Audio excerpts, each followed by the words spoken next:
VO madam का, हमारी नायब तहसीलदार मैडम का और सभी यहाँ पे जो नीचे छोटे छोटे नन्हे नन्हे बच्चे, कॉलेज के बच्चे जो बैठे हैं, बाकी सब यहाँ पे जो उपस्थित हैं उन सबका धन्यवाद करूँगी। आज हम यहाँ सब उपस्थित हुए हैं, किस लिए उपस्थित हुए हैं? इसलिए उपस्थित हुए हैं कि 7 नवंबर 1875 को, इसी तारीख को, आज की तारीख को लगभग 150 साल पहले बंकिम चंद्र चटर्जी जी ने वंदे मातरम का गीत लिखा था। वंदे मातरम, वंदे मातरम हम सब ने बहुत बार सुना होगा, हम सबको पता है ये हमारा राष्ट्रगीत है। लेकिन क्या हमने कभी वंदे मातरम को समझने का प्रयास किया? किसी ने वंदे मातरम को समझने का प्रयास किया? तो आज हम थोड़ा सा वंदे मातरम को समझने का प्रयास करते हैं। इसका पहला अंतरा है वंदे मातरम सुजलाम सुफलाम मल्य शीतलाम सच्य श्यामलाम मातरम वंदे मातरम। इसका अर्थ है, मैं अपनी मातृभूमि को प्रणाम करती हूँ जो जल से परिपूर्ण है, फलों से समृद्ध है, जिसकी हवा मल्य पर्वत की ठंडी सुगंध से शीतल है, जिसके खेत लहराती फसलों से हरित हैं, ऐसी माँ को नमन। तो इसका भावार्थ क्या हुआ? इसमें हमने अपनी मातृभूमि को, अपने देश को, अपने भारत को अपनी माँ समान माना है। ऐसा ही है ना? समझे? अगले अंतरे पे चले। शुभ्र ज्योत्सना पुलकित यामिनी फुलकुसुमित द्रुमदल शोभिनम सुहासिनी सुमधुर भाषिनी सुखदाम वरदाम मातरम।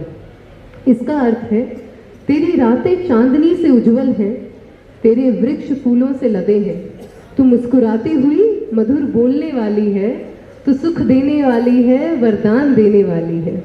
हे मातरम, तुझे प्रणाम। तू सुख देने वाली है, तू वरदान देने वाली है, तू मुस्कुराती हुई मधुर बोलने वाली है, तेरे वृक्ष फूलों से लदे हैं, तेरी रातें चांदनी सी उज्जवल हैं। इसमें हमने अपने भारत देश को, अपनी भारत माता को कोमलता, शांति और करुणा का प्रतीक माना है। माना है ना? समझे? अगले सांझा पे चले। कोटि कोटि कंठ कलकल निनाद कराले, कोटि कोटि भ्रुजधृत खरखर वाले, अबला केनो माँ एतो बले, बहुबल धारिणी नमामि तारिणी, रिपुदल वारिणी मातरम। तेरी असंख्य संतानें तेरी जयकार कर रही हैं, उनकी असंख्य भुजाएं शस्त्र धारण करे हुए हैं। तू क्यों अबला कहलाए जब तू इतनी बलशाली है? तू क्यों अबला कहलाए जब तू इतनी बलशाली है शत्रु दल का विनाश करने वाली माँ, तुझे नमस्कार। समझे? समझे नहीं समझे? यह मातृभूमि की शक्ति, वीरता और रक्षक स्वरूप का वर्णन है। यह केवल भारत माता, जब पहले संजा में हमने बात करी, हमने भारत माता को एक कोमल, एक सौंदर्य रूप में बोला कि तू कोमल है, तू करुणा का स्वरूप है। लेकिन उसके बाद तीसरे संजा में हम भारत माता को क्या बोल रहे हैं कि तू क्यों अबला कहलाए जब तू इतनी बलशाली है, तू शत्रु का विनाश करने वाली है। तो यहाँ हम इन्हें शक्ति रूप में, माँ शक्ति के रूप में इमेजिन कर रहे हैं। चौथे संजा पे आते हैं। तुम ही दुर्गा दश प्रधारिणी, कमला कमलदर विहारिणी, वाणी विद्यादायिनी, नमामि त्वाम नमामि कमलाम, अमलाम अतुलाम, सुजलम सुफलाम मातरम। इसका मतलब क्या हुआ?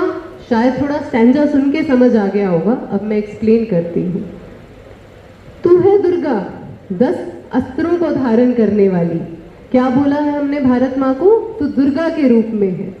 यहाँ भारत माँ को भारत माँ ना समझिए, भारत माँ हम सबका प्रतीक है, हम सबकी क्वालिटीज, हम सबकी क्षमता की यहाँ पे बात हो रही है। जैसे एमएलए साहब ने भी बोला कि हम सब एक शक्ति को अपने अंदर धारण किए हुए हैं। We all do well, everything is going to be good.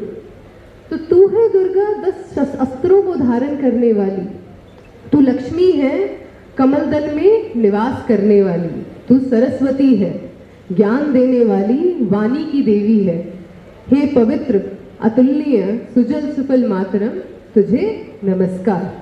Bharat माँ को तीनों देवियों के समान यहाँ पे हमने आराधना की है। लास्ट में हम बोलते हैं श्यामलाम सरलाम सुष्मिताम भूषणाम धरणी मातरम वंदे मातरम। तू श्याम वर्णा कोमल सुष्मित और भूषणों से अलंकृत है, तो धरती स्वरूप माँ तुझे वंदन है।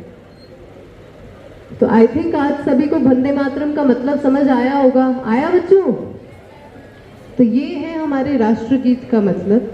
हमारा राष्ट्रगीत बताता है कि हमारी भारत माता की आराधना हम किस प्रकार से कर रहे हैं, और भारत माता हमारे लिए करुणा का, दया का प्रतीक होने के साथ साथ शक्ति का भी प्रतीक है। और कि हम इन सब भावों के साथ अपने अंदर एक दुर्गा रूप को, एक शक्ति रूप को, एक लक्ष्मी रूप को, हर प्रकार के रूप को सम्मिलित करके हर समय आगे बढ़ते हैं। बहुत बहुत धन्यवाद। मातरम ऐसा भारत देश बनाना। ऐसे युग प्रवर्तक दूरदर्शी नेतृत्व को नमन करते हुए आइए आप सबके करतल ध्वनि के साथ माननीय प्रधानमंत्री महोदय से विनम्र अनुरोध करें इस अवसर पर उनके प्रेरक संबोधन के लिए। माननीय प्रधानमंत्री महोदय।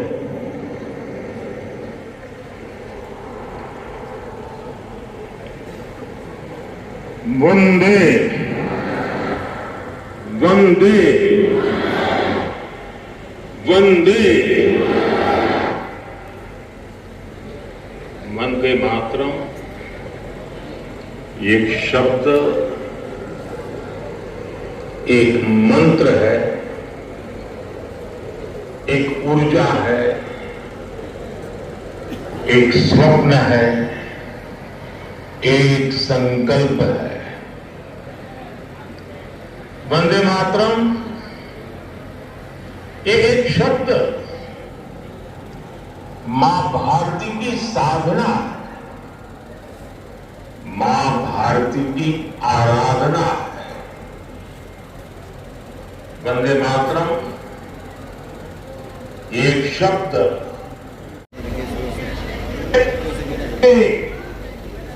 निहितार्थ थे, निहितार्थ है। ये गीत गुलामी के कालखंड में घटना तो जरूर हो गई उस समय, लेकिन उसके शब्द कुछ वर्षों की गुलामी के साए में कभी भी कैद नहीं रहे।